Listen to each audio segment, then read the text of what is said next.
Hey, Patrick. Hey, Michael J. So I knew you already knew this, but man, it's just Nicol Bolas' world. We just live in it. I mean, that is true. Are you referencing in some way Nicol Bolas, the Ravager, putting up a big finish at this past weekend's Classic? I think a big finish is not entirely fair to Mr. Bolas. I'm looking at the top 8 of this Classic, and at least 3 decks played at least 3 copies of Mr. Bolas. And we had some top 16 action also. And he's outpacing the Scarab God and Torrential Gearhulk in numerosity right now. I mean, he's, people are like, oh.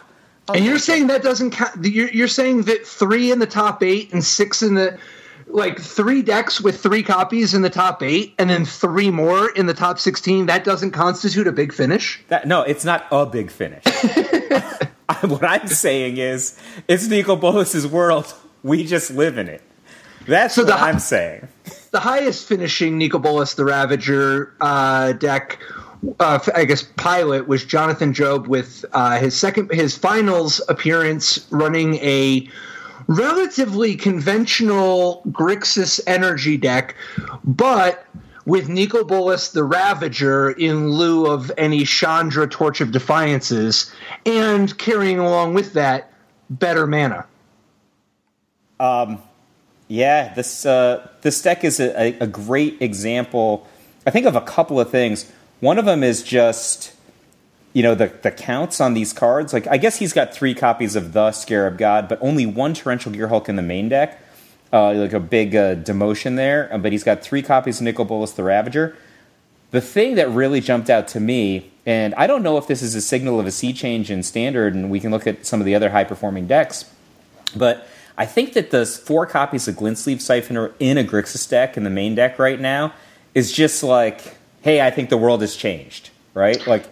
No, I don't know. I mean, maybe, but it depends on how much you view these Grixis decks like the old Grixis decks versus how much you look at them as a sort of an evolution of the black-blue mid-range decks that were so dominant a couple weeks ago near the very tail end of the previous format. Those black decks splashing blue for the Scarab God and maybe, Champion of Wits or something, but mostly just those decks were very much Glintsleeve Siphoner decks that made great use of how Glintsleeve Siphoner let you get so much advantage against the other decks besides the red decks. Obviously, against the red decks, they're super bad and you just board them out. Well, but they're one-card plans that really punish the green decks and the blue-white decks. Yeah, annihilates blue-white. You hit it on second turn, you have a huge edge in game 1 if you land that on the second turn against blue-white, right? But particularly when you can Supreme Will, if they try to kill it when you attack, you can Supreme Will their kill spell. Sure, and you've got negates after sideboarding and Jace's defeats. You've got a lot of interaction for them. But I actually was thinking just to the one toughness conversation, I'm a little reticent to kind of attribute this as a Nicol Bolas inclusive evolution of the black-blue decks that were doing well a couple of weeks ago, just because of the Whirler Virtuosos. Right? Whirler Virtuoso, here's another card. It's awful against -1, -1 damage. No. It's not so bad. You just don't make the token until their end step or something, Yeah, but I guess you can play it way more tactically than they were playing it last year. But, there's also Champion of Wits. There's all kinds of guys that... Well, yeah, this deck is definitely a hybrid between the two. I'm just saying, from my point of view, I think that the decision to play this deck isn't just, I like Nicol Bolas, but clearly you do if you're playing this deck.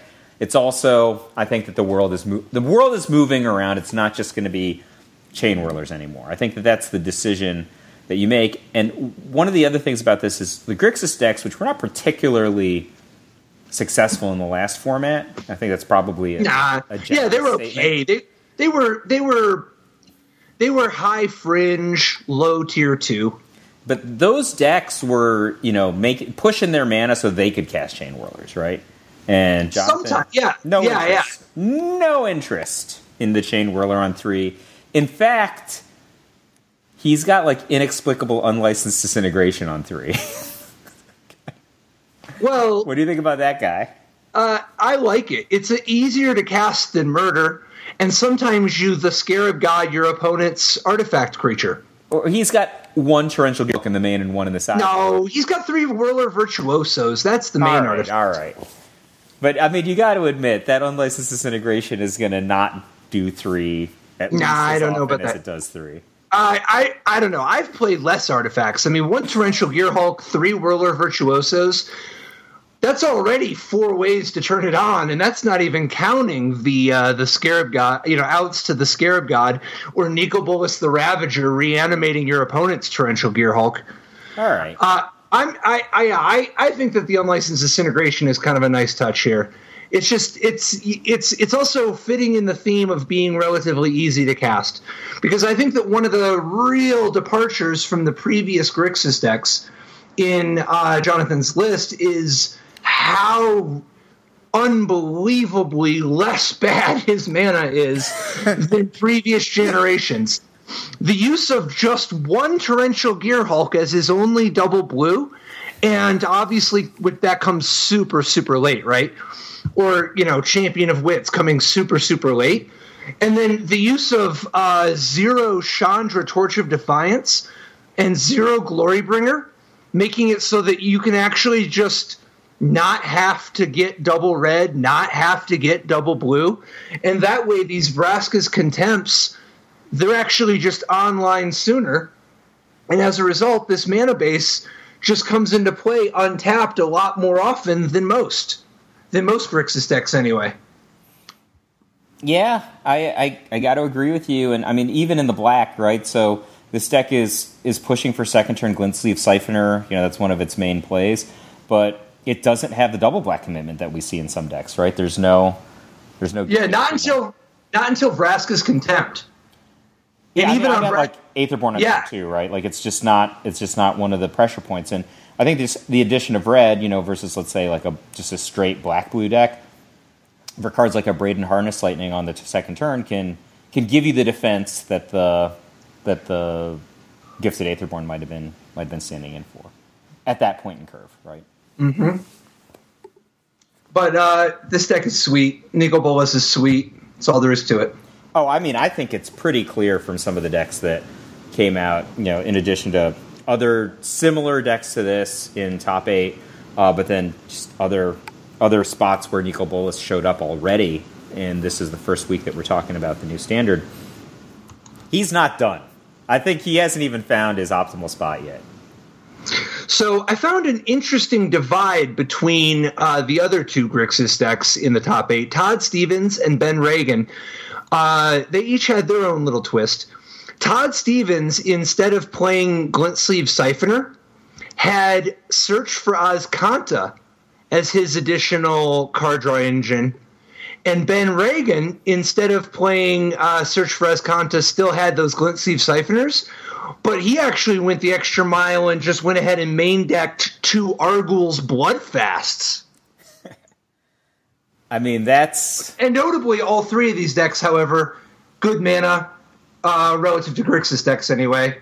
A shortage of early, not needing the Gifted Aetherborn, not needing the Chain Whirler, not needing the Chandra.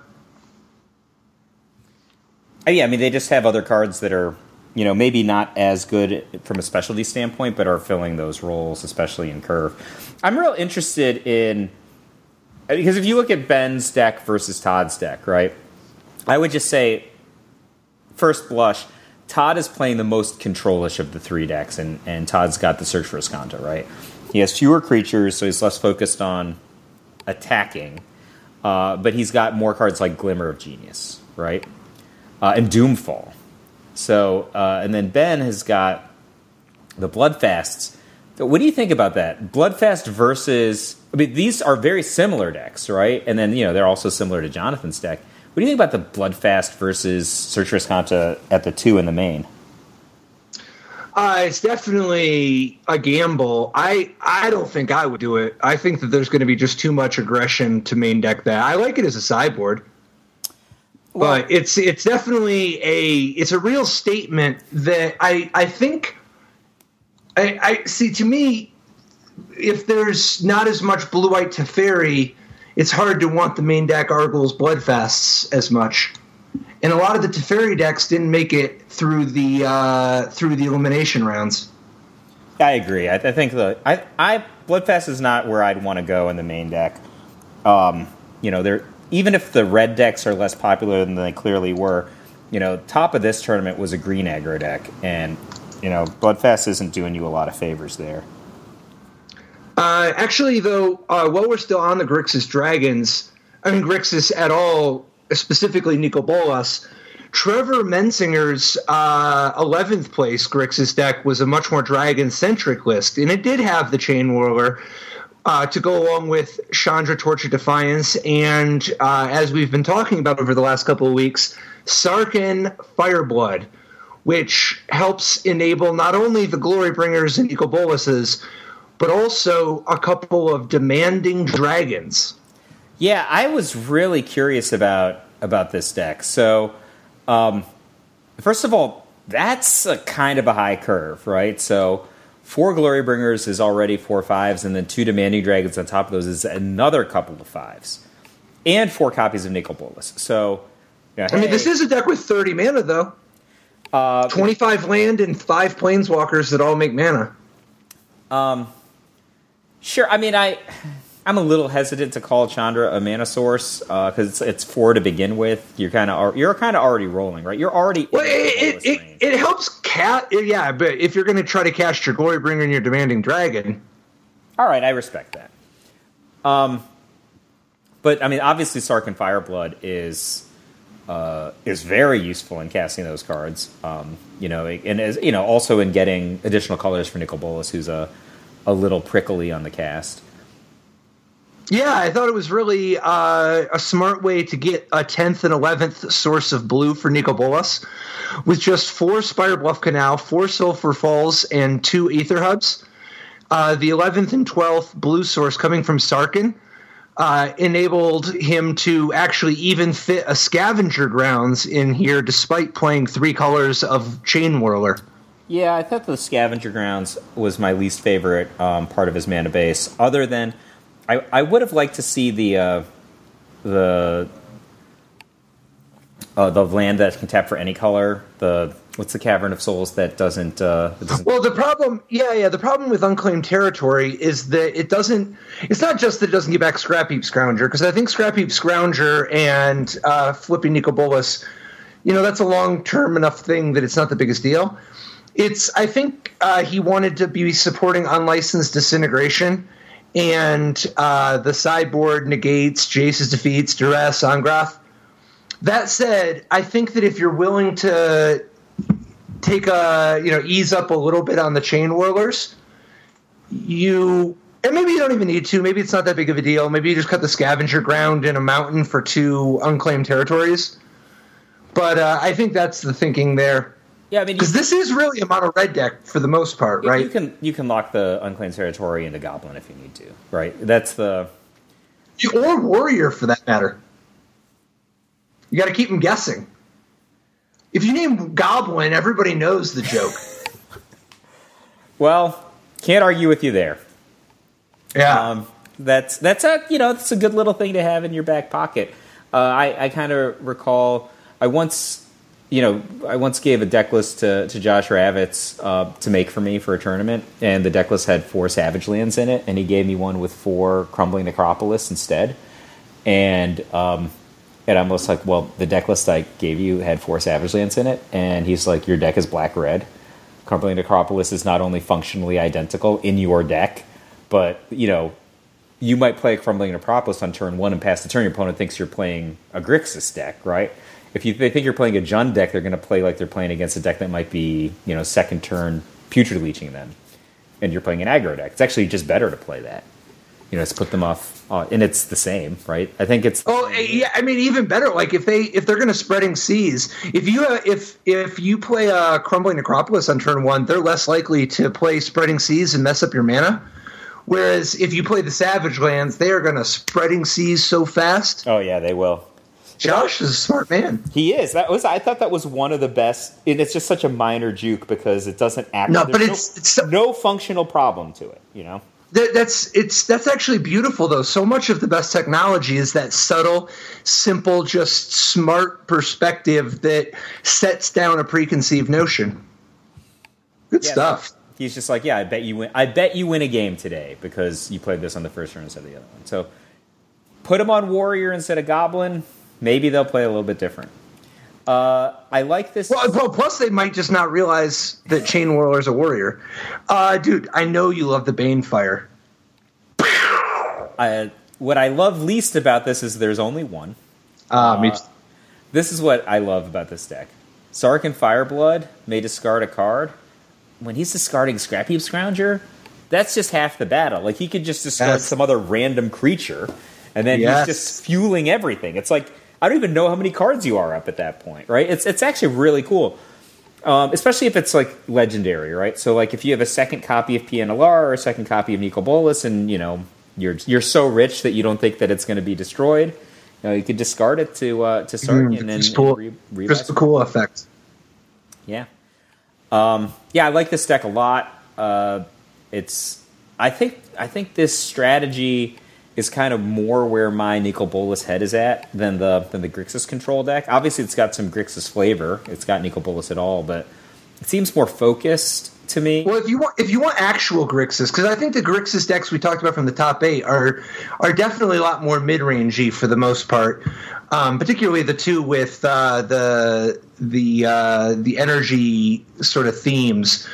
If you want a real Grixis control deck, George Carr's 14th place Grixis deck, Torrential Gearhulks times 3, 2 the Scarab God, 2 Chandra, 3 Nicol Bolas the Ravager. But then he has both Search for Azcanta and Argul's Bloodfast, more counter magic than the other ones, plus 2 main deck Hour of Devastations. So, actually, before we jump over there, I just want to close out on Trevor's deck for a sec.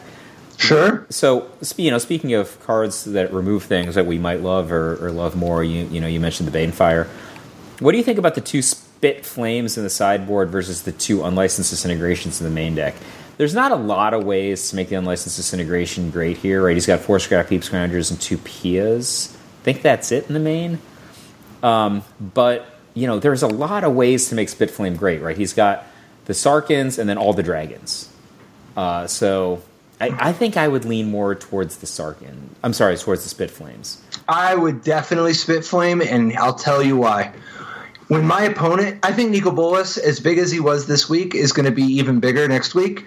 And when my opponent, Nicol Bolas, is me on turn 4, I want to discard Spit Flame, and then on my turn drop my own Nicol Bolas, and then buy back my Spit Flame so that I can just shoot their Nicol Bolas.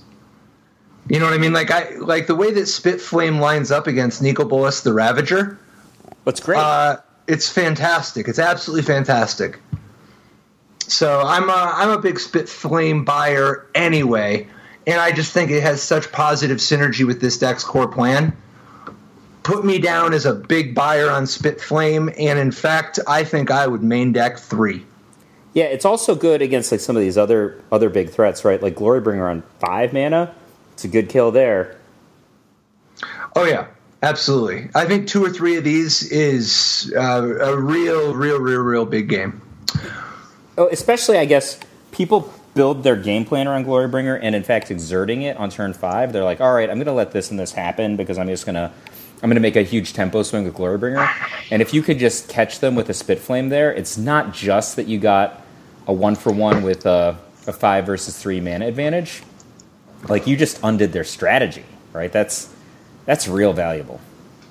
Besides, it's not like Spit Flame actually gets you where you want to be against the Scarab God. And if you face Torrential Gearhulk, a Braid does a lot of that work anyway. The only place where the Unlicensed Disintegration really, It's like the Champs deck, Brandon Dempsey, when you're sitting there playing a deck that has 3 Galta Primal Hunger. But even those decks, Spitflame gets its money. You know, they've got Steel Leaf Champion, Greenbelt Rampager, the Thrashing Brontodon.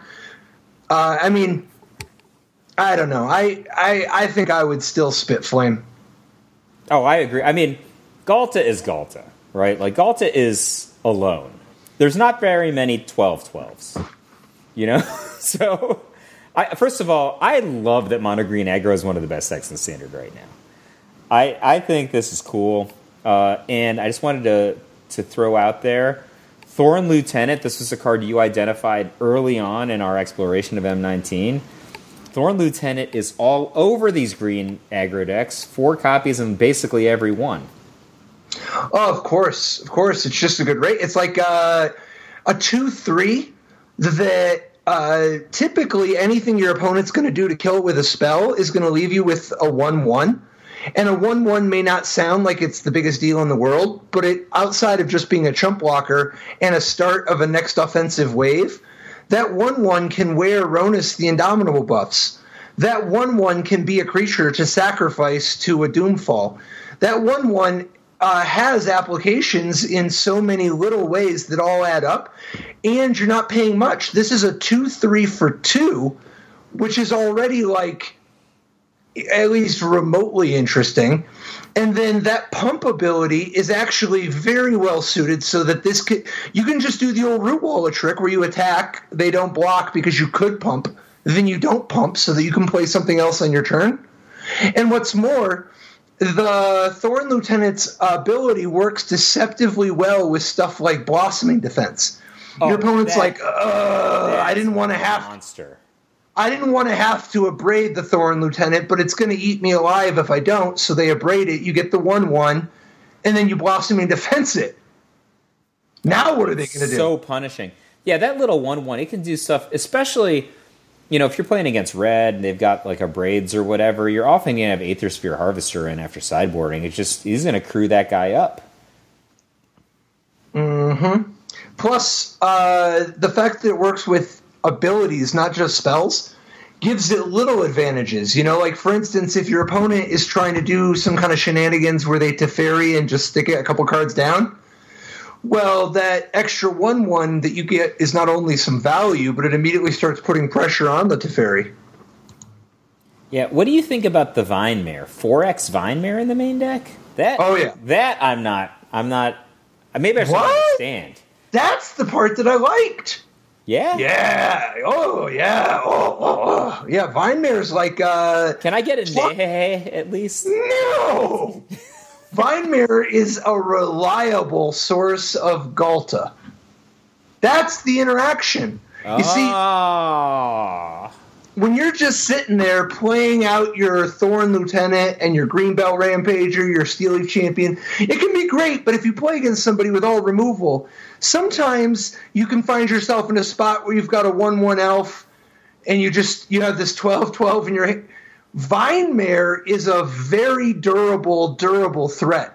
It's also an ideal threat for like following up any potential Fumigate or Settle the Wreckage action.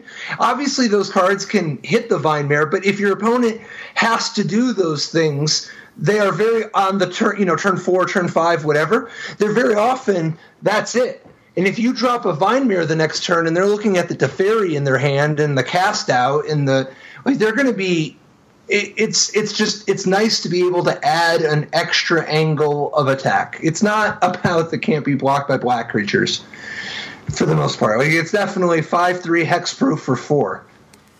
Yeah. That's just so much better than Autumn Willow. I mean, if your curve is like Ronus into Vine Mare, first of all, the Vine Mare has 5 power, so you're just turning the Ronus on, right? And nobody's stopping Ronus.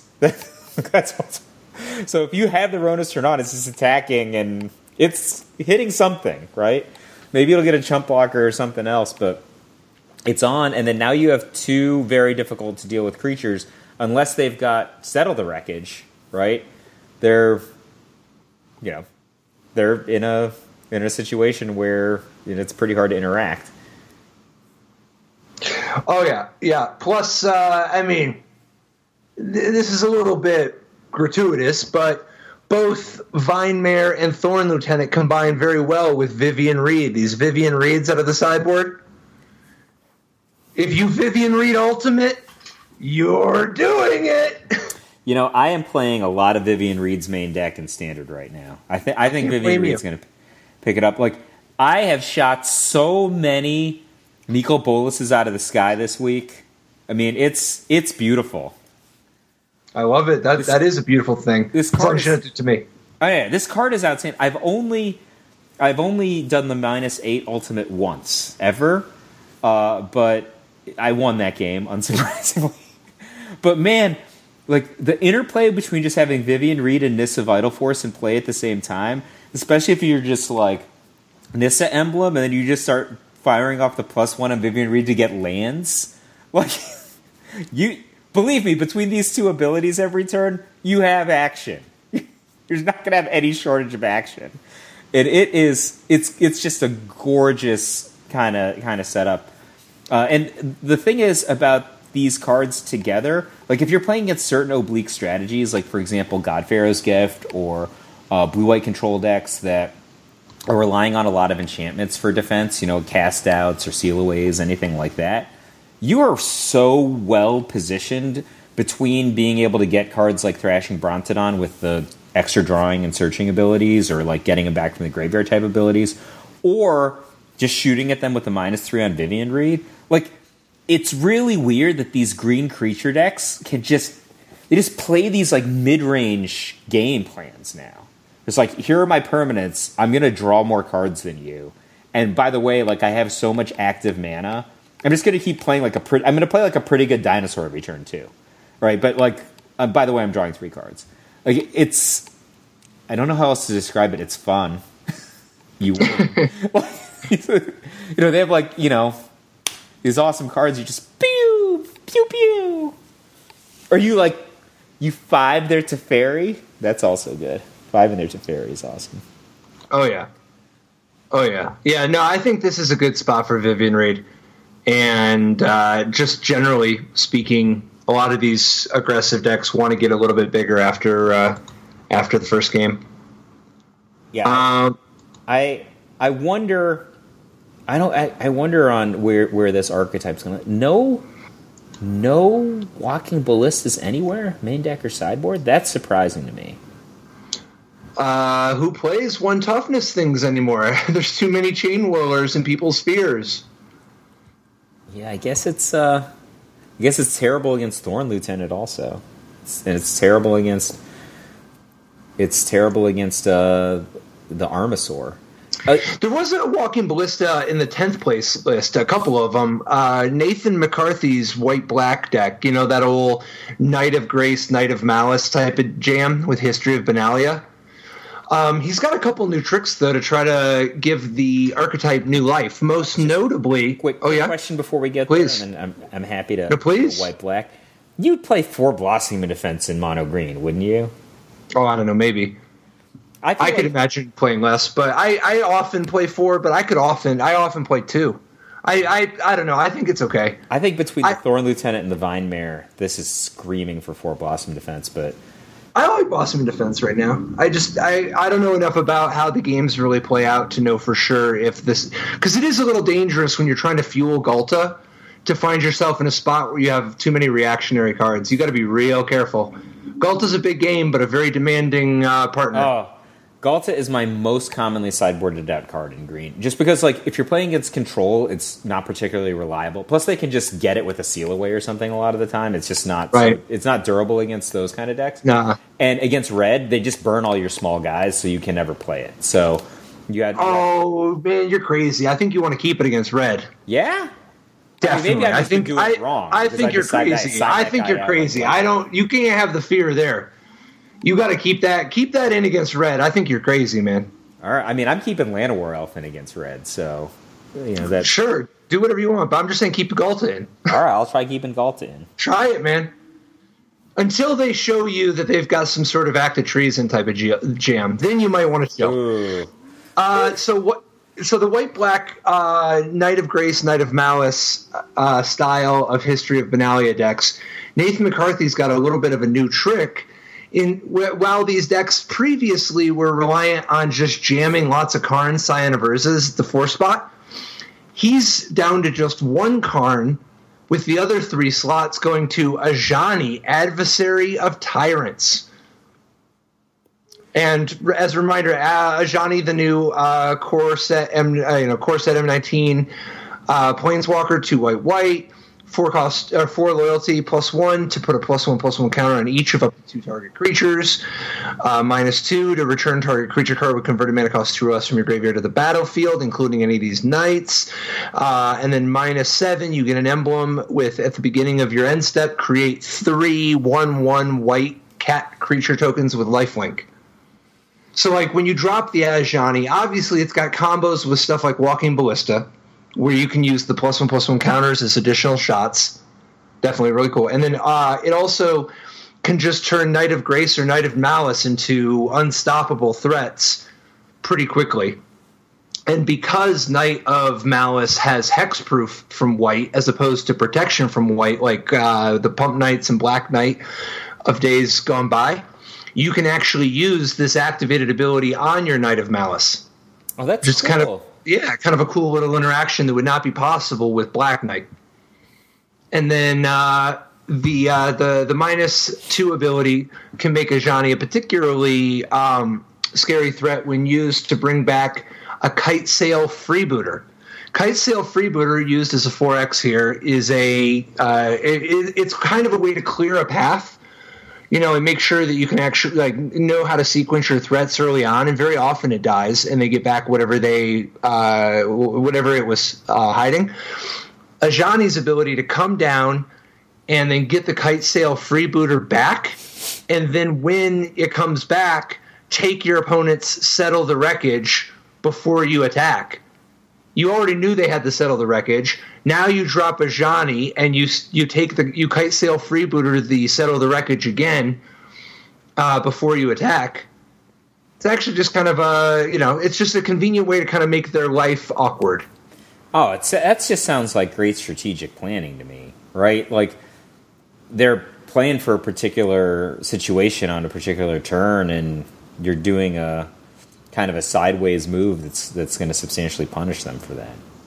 Dude, what's up with his horses? He's got 2 of each horse in his sideboard. Just as we saw 4 Vine Mares in the first place deck, here we see 4 mares in the sideboard, only they're split. 2 Plague Mares and 2 Shield Mares. The Plague Mare, I don't know that I like it. I mean, I think 3 is a little. I mean, I don't know. It feels a little high to me for this combination of abilities. I'm a little curious because right now he's got 2 copies of Lyra Dawnbringer in the main deck. Like I feel like right now, right this second, with the black-red players at 2 unlicensed disintegrations in their decks, or this Dragon deck's got 1 unlicensed disintegration. If you are going to go Lyra Dawnbringer, you go Lyra Dawnbringer, man. You go hard. I would 4. I would 4. I love Lyra Dawnbringer right now. It seems this is Lyra's time right now. Like Lyra spanks these green creature decks, among other things. If they're not playing 4 blossoming defense, they're not getting through her. I will tell you though, I do also love Angel of Sanctions. So while I think I would play at least 3 or 4 Lyra Dawnbringer's main deck, I am not mad at Angel of Sanctions in the sideboard. I think that's a real nice move, a real nice card for these white-black decks. I am not saying anything against Angel of Sanctions. I approve of Angel of Sanctions. Good combo with Lyra. Gets +1/+1. Co-sign Angel of Sanctions. I'm just saying 3 Lyra Dawnbringers minimum for me if I'm playing this strategy. And if I'm playing 3, there's 1 in my sideboard. Because it's insane against green, insane against red right now based on how the red decks are configured. I don't think you want a fourth in your sideboard. I think that however many you're going to play, I really think you want to have however many that you're going to play, put them all in the main deck. Because I think that Angel of Sanctions, any amount of slots you have for 5 cost in that area, you're going to want Angel of Sanctions in the sideboard. It's just so... Angel of Sanctions in against red? I'm not. It's just eat Chandra or a Glory. No, I know. But what I'm saying is that when Angel of Sanctions is... when you would board it in, it's going to be better than the Lyra Dawnbringers would have been. And when you're not going to board it in, then just use the Lyra Dawnbringers that are in your main deck. Like, who are you boarding in a Lyra Dawnbringer against? And why isn't it just in your main deck? I mean, if I only had 3 in my main deck, I could certainly think of times I would want to bring the 4th in. Mono red, red black, green creatures, green mid range. I would bring Lyra Dawnbringer against all those decks. I just don't think that you want to board it in when they're boarding in all these, like, the Eldest Reborns and Hour of Promise or whatever, you know? I mean, yeah, obviously the Eldest Reborn is gassing against right, like Hour of Glory. I mean, like like for instance, Iden Breer's list is like pretty low on the list of ways to interact, and he's still got the Hour of Glories coming in. You know, like, I think that if you're going to Lyra, the highest impact time for her is main deck. But I don't know. Maybe you could just board more. Or if you want, you put them all on the sideboard if you're playing some different deck that doesn't have a lot of targets. But either way, I think we're both in agreement that Lyra Dawnbringer is poised to have a great week. Yeah, but there's just all kinds of cards in this sideboard that, I mean, I could just do without. Like, Ruin Raider? When do I want Ruin Raider? I don't think you want Ruin Raider. Like, if I want a Ruin Raider, I would just play more Arguel's Bloodfasts. Like, it's more accurate. Oh, dude, here's a deck for you. The 16th place red-black aggro deck that Chris Allen played is a very non-traditional red-black deck. I mean, it's not very non-traditional, but it is a little non-traditional. First of all, it's definitely that style that goes really low to the ground. But instead of playing Hazoret the Fervent, you know, he has no Glory Bringers, nothing like that. But instead of playing Hazoret the Fervent, he has Viashino Pyromancer. 1 in a red, 2/1. When it enters the battlefield, it deals 2 damage to target player or planeswalker. And it's a wizard, so it powers up your wizard's lightning. To me, I was thinking he had that instead of Earthshaker Kenra. That's possible. It's possible. I'm not even sure this card is good. It's not that bad. It comes into play, 2 extra damage. I think this card's underrated. I would play Hazoret the Fervent. But I would also consider Viashino.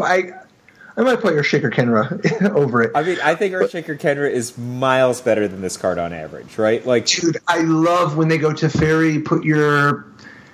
I don't know. There's nothing good to even put back, but drop the Pyromancer, kill their Karn.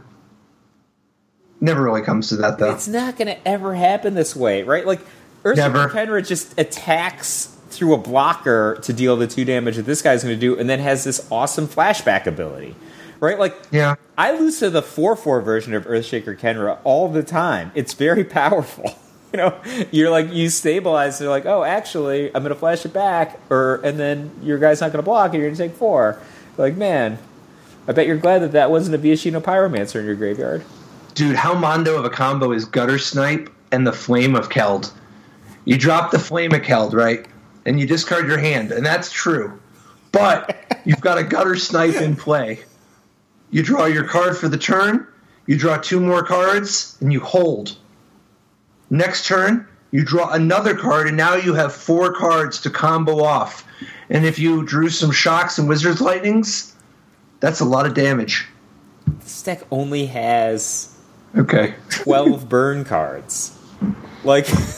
No. The Viashinos. Yeah, but the Viashino isn't best buddies with Gutter Snipe. It's the best buddies with the Flame of Keld. Kind of. How many lands did I discard when I had to discard my hand? How many things can I cast? You know what? Maybe it is best buddies because it turns Wizard's Lightning so cheap.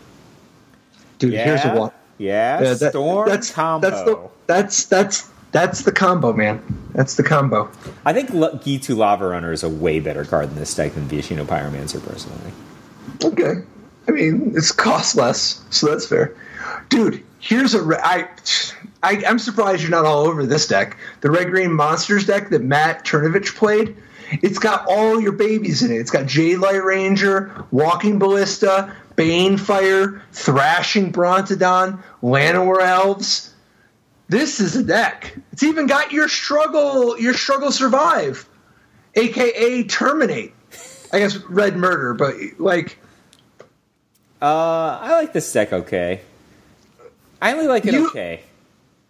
What's the problem? I don't know. Don't you like Banefiring people? I do like Banefiring people. I like walking. Too many sevens on a scale of 1 to 10. Not enough 9s and 10s. Yeah, I think I feel like I like so many things about the deck. Like I like Glorybringer. I like that card. It's a great card. It's a great card when it comes out early, right? And he's got 4 Servant of the Conduit and 4 Llanowar Elves to help bring it out early. Like I like that. I like Rekindling Phoenix. But the thing is, I feel like when you're adding green to a red creature deck, that for me the expectation is you lever up the power. And this is just like as powerful as a mono red deck. So it just has like worse mana and liabilities associated with it, right? Like this deck can get caught by a Chain Whirler, but it doesn't have a Chain Whirler, right? And like I really want when I'm playing a red-green creatures deck in a format that has good red creature deck, like I need more of this Carnage Tyrant action, more of the Deathgorge Scavenger action, right? Like Deathgorge Scavenger is such an underrated creature. Like that thing works so hard. I mean, it is just pushing God Pharaoh's Gift up against the ropes from the first turn it comes out. Like I want more of those things. Like green offers theoretically better creatures than red. So use them if you're going to play a red-green monsters deck, right? And then use red for what red's great at, but the problem is red creatures are so good right now. So if we're just like a slightly faster red creature deck, but we're also way more vulnerable to cards like Magma Spray, we're just way more vulnerable to having uneven mana draws because we have 6 forests and 5 mountains and 4 Aether Hubs. Like that's just not scratching my itch for red-green. Sure. A note you kind of touched on briefly, the Deathgorge Scavenger, nice answer to Spitflame. Just saying. Just saying. Esper Control in the hands of Eddie Martinez. The main deck looked a lot like stuff we've seen before, and this is definitely the blue-white splash the Scarab God style as opposed to blue-white splash. I'm sorry, yeah, this is the blue-white splash the Scarab God as opposed to blue-black splash Teferi. But his main deck, the only new twist, despite 0 Fumigate, he's got a Cleansing Nova. Cleansing Nova, which is the Fumigate that instead of gaining life, you have the option to, instead of destroying all the creatures, destroy all artifacts and enchantments. Notably, people's cast out type of, enchantments or artifacts such as Heart of Kirin. Yeah, I like the Torrential Gear hulkiness of this deck. He's got 3 in the main deck and then another one in the sideboard. Obviously, he can rebuy with the Scarab God. Like, that's so powerful when you have all these awesome instants, like these permission spells like Essence Scatter and Disallow. And then his removal suite is awesome, right? So Fatal Push, instant. This settle. Oh, yeah. And Vraska's Contempt, like... I missed it. Yeah, he's actually even split. I was thinking he was blue-white from all these Settle the Wreckages and Cleansing Novas.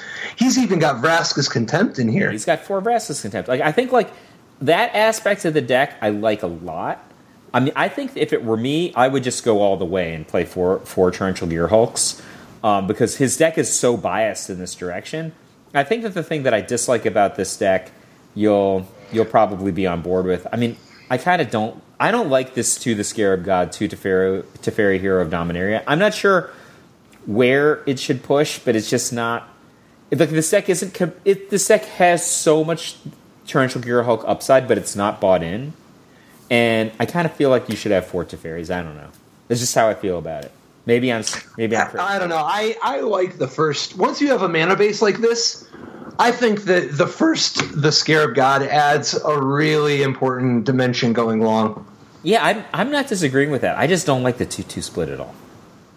All right, yeah. I mean, I'm more of a 4 Teferi, 1 the Scarab God guy myself.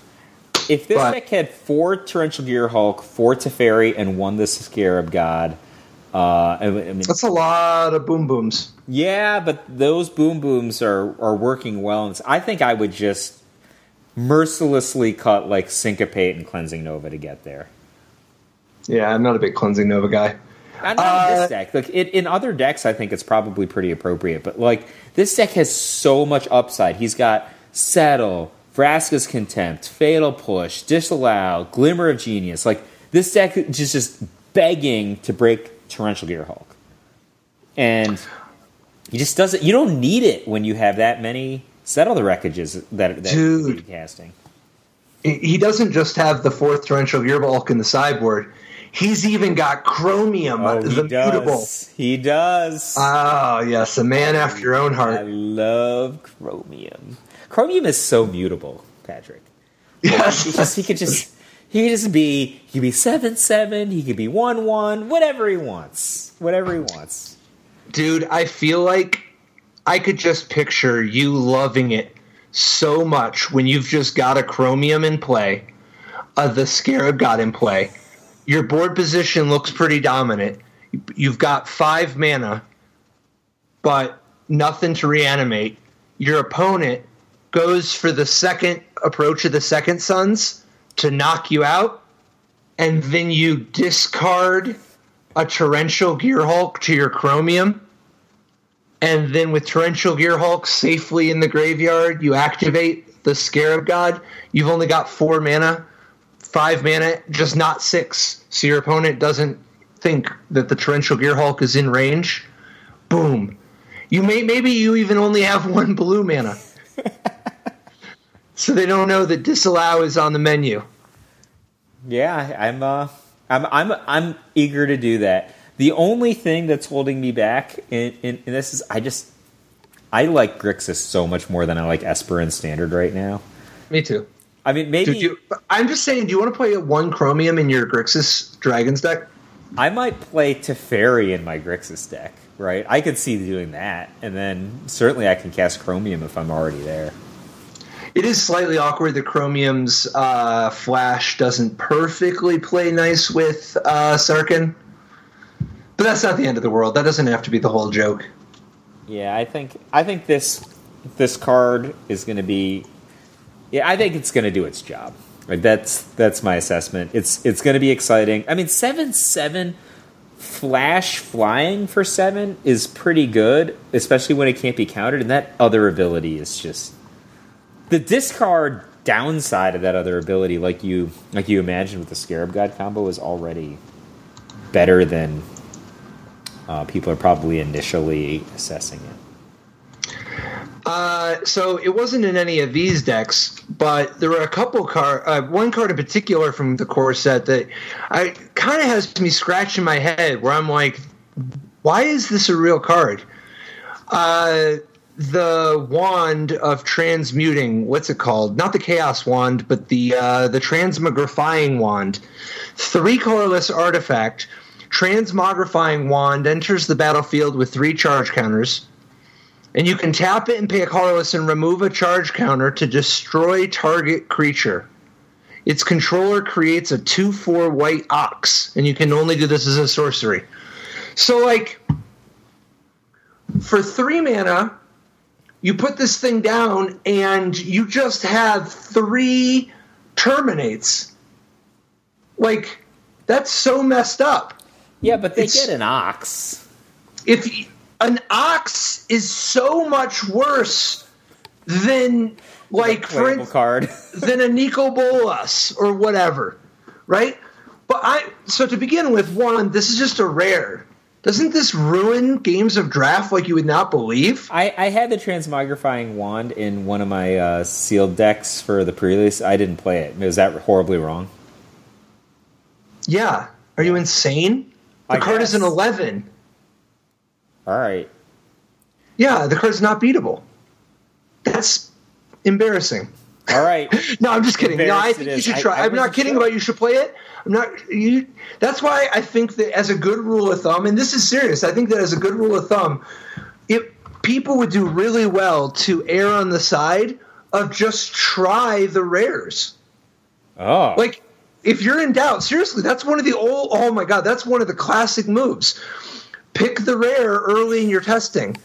Try the rare. Seriously, play the rares and get a little bit of experience with it, because that's like you're going to hear about how good the Shock or the Terminate or the 3/3 Flyer. You're going to hear all that stuff. If you want to learn and you want to be ahead of the curve, try the rares.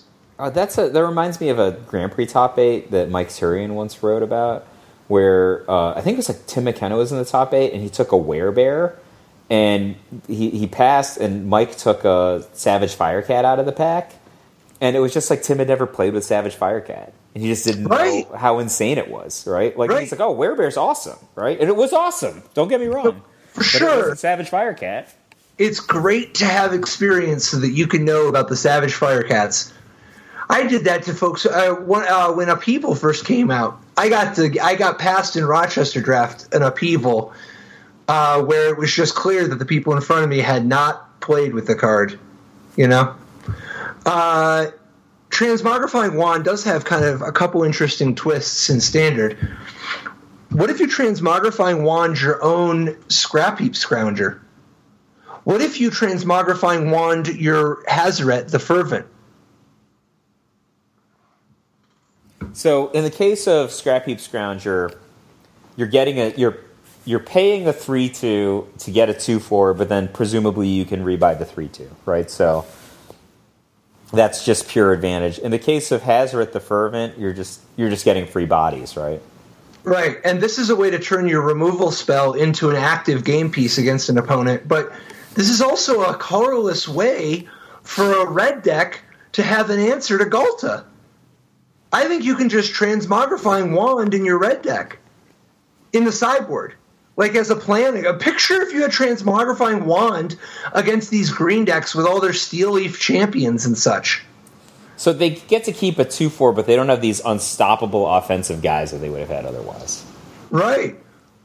Right. And at the end of the day, sometimes you really want to have some blockers. And 2/4s are not necessarily the worst.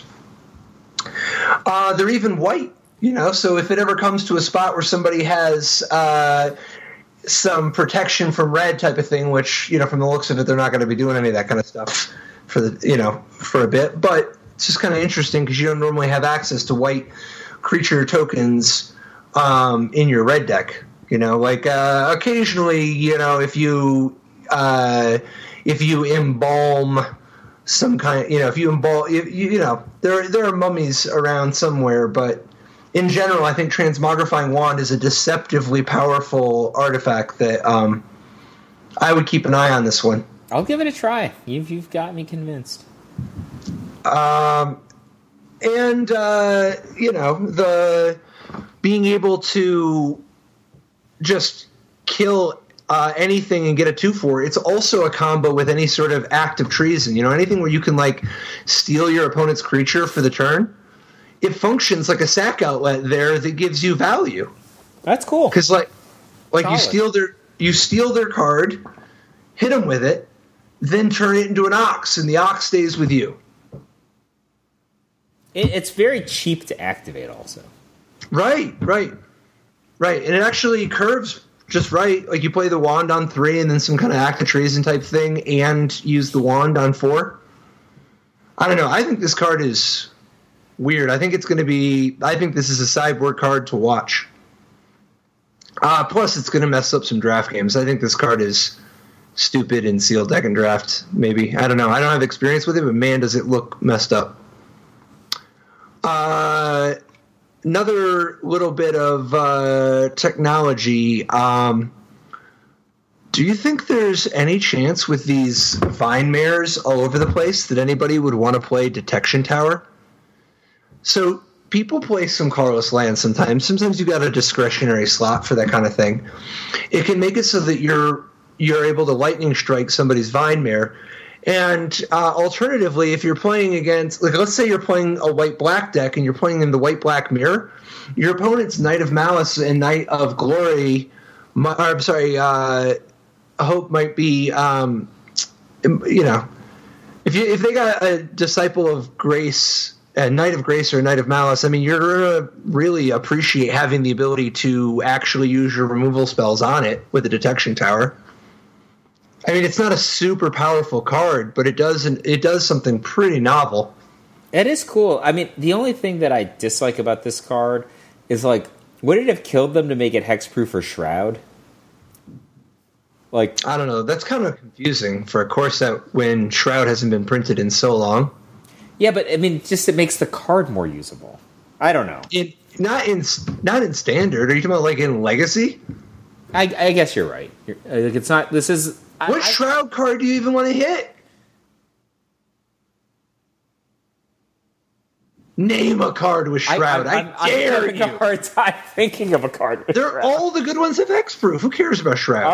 All right, fine, it's fine. I think you're right. This card does something pretty novel, and it's also something that you would want to do, right? It comes into play untapped. It taps for mana. This is a very low-cost inclusion in some strategies. I don't know if Vinemare is the card that puts me into wanting Detection Tower. Maybe I would play it in a deck that had like Elvish Rejuvenator or Hour of Promise. Right? Do you think this is like too low of a power card for a deck with those kind of cards? Those kind of cards are just That's interesting. Boom, right? But like just like agnostically flipping over Detection Tower with an Elvish Rejuvenator is so low cost, and now you have this functionality that you really might want to use your desert in a particular way, or your black removal that you're setting up with your hour. Yeah, I don't know. That seems like worth keeping in mind, particularly when you can tutor it up so that one copy goes so much further. Yeah. And actually, on the note of Hour of Promise, what do you think of Hour of Promise plus Banefire? What do you think I think about Hour of Promise plus Banefire? Two of my favorite cards. Yeah, but you're kind of long on Nicol Bolas, right? Yeah, I like more than one thing, But what do you like enough to play? Right now, I'm mostly playing green creature decks, but more mid-rangey than aggro. If you're playing green creature decks, have you considered Sarkhan's Unsealing? 3 in a red. When you cast a creature spell with power 4, 5, or 6, Sarkhan's Unsealing deals 4 damage to any target, creature or player. Oh, so and whenever a super pandemonium for bigs, right? Super pandemonium. So to begin with, it's only one way. It's just pure upside for you. Your opponent can't use it against you. But second, in addition to doing 4 damage to whatever you want each time you play a creature spell with power 4, 5, or 6, when you play a creature spell with power 7 or greater, Sarkhan's Unsealing deals 4 damage to each opponent and each creature and planeswalker they control. So you just flame wave them and all their planeswalkers. Talk about a way for a green deck to add a new dimension. Oh, that seems pretty good if you're playing with 12/12s. Right, and your Steel Leaf Champion comes with a lightning. Your Steel Leaf Champion is better than Flame Tongue Kavu now. It's also able to hit players in addition to creatures. And it can hit any target, so it could hit a planeswalker. You can drop Steel Leaf Champion and use it to redirect to your opponent's Karn or whatever. Or you can just shoot Nicol Bolas out of the sky. And each turn, you're doing this with each of your guys. Obviously, it also, in addition to the Steel Leaf Champion and Galta, it also just works with your other boom booms, like your God. If you drop Ronus the Indomitable, boom, instantly you get to play another 4 damage. But what's more, if you have mana available, the way this trigger works, I guess it's only you can't use the pump and response because it is 2 different abilities. But the Steel Leaf Champion getting to shoot on the way in, the Galta, the Vinemare, the Ronus. That's just so many cards that are all shooting on the way in. Would you play this card in the main deck? I don't think so. No, the only way I would play main deck is if I had a combo that got just a little extra money. Specifically, the one I'm thinking of is if you had a way to, like, if you had some kind of an Anthem, this card is actually gross with Greenbelt Rampager. Like, you have to have an Anthem. It can't be like a pump effect, like the involves an activation. But if you had something that just gave all your creatures +1/+1, and there's a few of those available, but if you were playing something that just gave all your creatures +1/+1, you can drop the Greenbelt Rampager, do 4 damage to whatever you want, bounce the Rampager, play it again, do 4 damage to whatever you want, and then as long as you have an energy outlet, you could keep going and just do 20 to your opponent. And even if you don't have an energy outlet, that's 12 right there. So yes, that is gross. I actually wonder if there's a combo deck out there that just tries to combine this card with Greenbelt Rampager by playing like sort of a quasi-green like green creature deck that has some anthems, and then this is a combo kill to let you just kind of win with haste. See, Patrick, like you don't even have to attack. This is what I'm talking about. When we were evaluating that red-green monsters deck, it's just the marriage of red and green. This is no reason for it to happen in that deck, right? It's just a little bit faster of a red deck, but it has some of the red upsides are missing. But what you just described, even if it's like a crazy party over there with Greenbelt Rampager and Sarkhan's Unsealing, like that's a reason for those cards, those colors to be played together. Yeah, I mean, then you're doing something different. You're adding some new dimensions. You know, obviously it's going to hurt your mana, so you got to like make sure you're getting paid for it. Like if you're gonna go to the trouble of playing with less than just all my land or forests. Man, it's kind of nice. All your money coming to play untapped and all tapping for the color that you want is so not what I'm used to. It is awesome though. Dude, can we make this combo deck? What do we need to do in order to, I mean, obviously the Immortal Sun is a little too win more. Like by the time you've got the Immortal Sun going, you could have been doing a lot of things. Right? But there's got to be some anthems we can play, right? Like, I mean, Vanquisher's Banner is pretty sick. If you have Vanquisher's Banner, not only do your Greenbelt Rampagers come down and then dome your opponent for 4, whenever you cast a creature spell of the chosen type, draw a card. So now you're just drawing cards. You're like, Rampager, draw a card, draw a card, draw a card.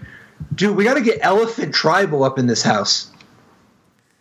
You're not in for Elephant? Well, I'm just thinking, like, do we want to just have a good deck and then this is grafted onto the back end of it, or do you want to make the deck? Do we want to have a good deck, or do we want to have a sweet deck? Dude, you can Radiant Destiny name Elephant. They are not going to know what hit them. Yes, they are. It's going to be an elephant. There are not that many elephants. I don't know. I'm starting to suspect that you're not buying on this this combo. I'm just trying to put some thought into it. I'm not sure what other cards, because we need to create some consistency, right? These are the things that are like mind blowing to me. Like somebody mentioned this to me the other day. He's like, "Oh, I'm playing Approach." I'm like, "Yeah." He's like, "There's Anticipate in Standard now." Did you know that was legal? And I was like, I guess that I knew it was legal, but I didn't think about playing an Approach. That seems kind of awesome to me, right? Like, there's cards like Anticipate we can use to put this together. I mean, you want to go to blue? Blue's the color that puts together combos. You know, we just need a kill weapon, right? Anticipate's... I don't know. I don't think I want to be spending... Anticipate's okay, but it's not the most efficient thing, and it's a 4th color. Or are we just talking about... Are we still talking about Approach? Oh, no. I'm back to your elephant. I'm like, let's put... I'm saying, like, we can't just... Dude, you can Metallic Mimic and name elephant. When you metallic mimic the elephant, it'll enter the battlefield already having a +1/+1 counter. Well, so that is a combo. You just metallic mimic, you name elephant, and then Sarkhan's Unsealing, and now that's Game Boys. You need your mimic to live. That guy's very big. Yeah, it's also weird that you have to name elephant instead of construct. Whatever. Elf might be good in that spot, depending on other cards that are in your deck. Yeah. What are you gonna do? There is if we want to look at one deck from the Team Open that I thought sure. This deck was way different than anything I'd seen, and I thought, and it even has a cute name, Vincent Vitanza's 21st place deck from the Team Open. It's called Aftermath Hours. This is that Hour of Promise plus Hour of Devastation deck that we are assuredly looking at because of your love affair with Thematic Compass. 4 Hour of Promise and 4 Hour of Devastation and 3 Thematic Compass is not even close to the weirdest card in this deck. The only creature in Vincent's deck is Sifter Worm. So Sifter Worm is GG5 for a 7/7, because you better get something for GG5. And it's Trample, and has the ability, when Sifter Worm enters the battlefield, scry 3, reveal the top card of your library, you gain life equal to that card's converted mana cost. Is this a work of genius or a work of madness? Are you talking about gaining 10 life from your commit to memory? There are many... Wombo combo! There's Commit to Memory. There is Spring to Mind. There's Struggle the Red to Survive. Terminate, Struggle to Survive. Right? There's a lot of aftermaths in this deck. Yeah, and he's just using Grow from Ashes and Spring to Mind to accelerate into the Hour of Promise, to accelerate into the Sifter Worm in order to find more Spring to Minds. You gotta love this deck. It's got 27 land. And almost all of the rest of its cards make mana. Yeah, it's Thematic Compass, Grow from the Ashes, Spring to Mind, and an Hour of Promise. So, if you're playing against a fast red, white, or green aggro deck, better draw those Abrades. Well, there's a Sweltering Suns. Yeah, but all I'm saying is I like this deck because it's just so different than anything that we looked at in competitive recently, but this deck does not have a pleasant mana curve. Dude, you don't think 4 Hashep Oasis, 3 Ipnu Rivulet with Desert of the Fervent? This isn't the mana base you want? Well, here's the thing. His deck is probably highly reliant on Hour of Promise for not just ramping, but defense. And when your secondary color is red and they banned the red desert that people actually want to play, you got to scratch for some deserts. I think that's what happened here. There's a hostile desert in this deck. That's just not a good card in a 3-color deck. Right? It depends. It's not inherently very good, no, but... I don't even know how you get a desert in your graveyard. By sacrificing it to Hashep Oasis and Ipnu Rivulet. Yeah, I guess. I think we could do better than the hostile desert. That's... I'm just saying, I think he's... I wouldn't you rather just have a second Scavenger Grounds? That's a desert. Dude, yeah, there's some wild and exciting cards in this deck. There's no question. Awesome cards are in the sideboard, right? He's got Torrential Gearhulk, Carnage Tyrant, Glorybringer, all on the sideboard. But anyway, this thing is wildly different than anything we've ever seen before. It's just gigantic. 7/7 gain life is its main deck guy. So there is a one last piece of tech I wanted to kind of touch on from this from the Team Open in the sideboard, and I don't know how many other people use it as well, but at the very least, Ian Klein's green-white aggro deck finished 25th with his sideboard contains 2 copies of Ajani's Last Stand, a card that's relevance is likely to go up in the week to come. So while his main deck 4s were just the Ajani Adversary of Tyrants, no problem, makes a lot of sense. His sideboard, Ajani's Last Stand, which is the 2 white enchantment, whenever a creature or planeswalker you control dies, you may sacrifice Ajani's Last Stand. If you do, create a 4/4 white avatar creature token with flying. And then whenever a spell or ability an opponent controls causes you to discard this card, if you control a planes, create a 4/4 white avatar creature token with flying. So what you do is you play against Nicol Bolas, and then you discard Ajani's Last Stand to their Nicol Bolas, and it just gives you a 4/4 flyer that can attack immediately or trade with Nicol Bolas. This is such a effective tool against Nicol Bolas in a lot of contexts. Oh, it's like a sand golem against Nicol Bolas, right? Right, and I don't think it needs to just be... I mean, I don't know. Maybe green-white is like the best place for it. I don't know. The first thing I thought is, let's say you're playing some sort of a Teferi deck. As long as you have a sufficient amount of planes, like you can't. It's likely that if you're playing 3 colors, you start having too many duels and not enough planes to be able to reliably do it. But as long as you can reliably get a planes or a scattered groves or the shelter. I mean, as long as you can get a planes of some sort on the table, irrigated farmland. As long as you have a planes, because it doesn't have to be a basic planes. As long as you have a planes. This card is like a 0-mana counter to both sides of Nicol Bolas. Now, you can't just sit around forever because they can eventually flip Bolas, but, I think this is just an extremely effective tool that people should be considering for their white-black decks and their blue-white decks. I mean, and you can still even cast it, right? And it's got some text. Yeah, for sure. Yeah, it's definitely... It's definitely worse if you don't have permanents, but as long as you've got, even just planeswalkers, because you get into the spot where you're like, well, if they don't kill my planeswalker, I'm happy anyway. Fair enough. I would like to see more Shalais and fewer Ajani Adversary Tyrants in the main. Dude, I think Ajani is dope. Also, it's a good combo. I mean, Shalai is just the only way this kind of deck ever beats control, though. So... I don't know. If Ajani's just sitting in play, I guess Ajani's not that good against control. I think that there's obviously a lot of good things going on with this deck, right? This is a good Walking Ballista deck. Why isn't this a Lyra Dawnbringer deck, man? There's no 5s, right? There's Verdur's Gearhulk. Oh, you're right. My bad. And the Regal Caracal in the sideboard.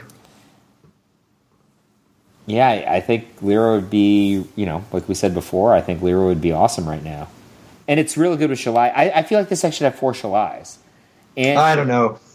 You always think that, though. Well, I think that this deck should have 4 Shalais and 4 Blossoming Defense. That's what I think. It has 0 Blossoming Defense. I think that there's a little bit of diminishing returns on Shalai, man. Yeah, but I don't know. I don't know. I think you have Shalai out, you win. If they don't Shalai. What? Dude, but you need to have an awesome thing, right? You're right. You need to have a Lyra or something for Shalai to protect. Why? You really just want to spam 4 copies of a legendary 3/4 flyer in Bolas's world? Yes, when you drop this, you don't have to discard a card. But Bolas is still going over the top of you. I mean, Shalai can get big. If you have 6 mana, it becomes, +1/+1. Almost as big as Bolas flipping. No. Look, there's only one Bolas. As I said at the beginning... There's not even only one! Okay, there's at least 3 Bolas in Standard right now. But when I say there's only one Bolas, what I mean is other cards aren't as good as him. So, if we're going to talk about any other cards to start with, most of them are not as good as him. Or him. But I think this card is very good anyway. Yeah. It's okay. Well, I'm excited to see what this next week brings. I think Nicol Bolas is going to have more than a couple of days in the sun, and I'm glad to see the little guy coming out the gate swinging. Yeah, I mean, isn't he like always awesome? Whether or not they like name him Nicol Bolas, like sometimes they name him Cruel Ultimatum, and he's just his pictures there or whatever. He's always on top. Name his picture. It's a shadow. So yeah, I'm excited. I'm excited to see Nicol Bolas continue to do well. I think that's exciting. I think that we're going to see the green aggro decks get a little mid range here in the main. Me too. Like the control elements of these decks are just too good. Like they play like blue decks if they want. So I think we're gonna have to see a movement towards that. But I like the fact that they're also on top. And where are all the red aggro decks? Not in top 8 this week. So not in the classic anyway. Here's the card to watch for this week: Ravenous Chupacabra. Oh, I like it. I like it. All right, man. All right. See you next week. Bye-bye. Life didn't work so great. Tried to play dredge, so jail or hate. Ghostly prison waiting for my untapped phase. Your core trapped in amber stasis days. Lost a lot of friends, got left behind. Had to find a way not to lose my mind.